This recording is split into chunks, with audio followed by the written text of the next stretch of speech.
நியாயமா நிர்மலா? உனக்கு நியாயமா இது? பொறுமையா பேசு. என்னத்த போய் பொறுமையா பேசுறது? கையில காசு இல்ல, தொழில் எப்படி பண்றது? தங்கச்சங்கிலி கொண்டு போய் பேங்க்ல வச்சா சரி, கொண்டு போய் வட்டி கட்டிட்டு வரலான்னு போனா அசலை கொண்டு வந்து கூட நகையை திருப்பி வைன்னு சொல்றான். நான் அந்த அளவுக்கு இருந்தா நான் இருக்கு உங்க அப்பா கூட கொண்டு வந்து காசு கொடுக்க போறாங்க?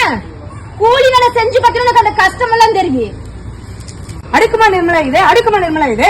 என்னமா ஆச்சு? நைட்டு மகளமா தையல் மிதிச்சிருக்கிறியா நீ?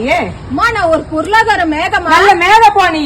வாரம் முழுக்க வேலை செஞ்சு 2500 ரூபாய் சம்பளத்தை அந்த முதலாளி பேங்க் அக்கௌண்ட்ல தான் போடு வந்துட்டாங்க. சரி அதான் என்ன சரி போ. காலையில எடுத்து அந்த எடுக்கலான்னு போனா அந்த அட்டை தூக்கிட்டு போனா பேங்க்ல 1700 ரூபாய் இருக்குது. என்ன ஏதுன்னு பதறி ஓடி போய் மேனேஜரை கேட்டா மினிமம் பேலன்ஸ் இல்லைன்னு சொல்லிட்டாங்க. உனக்கு கூலிக்காரன் கஷ்டம் என்னன்னு தெரியுமா? முதல்ல ரைடு கிளம்பிட்டு ரைடு போறாங்க. ரைடு 70 கிலோமீட்டர் போகணும் இந்த வண்டியில. ஏன் நீ தான் கார் வச்சிருக்கிறீங்க? கார் வச்சிருக்கிறேன்டா பேரு. கார் வாங்கினத டியூவை கட்டுவனா, பெட்ரோல் போடுவனா, டோல்கேட்ல அடிக்கிறீங்களா? ஒரு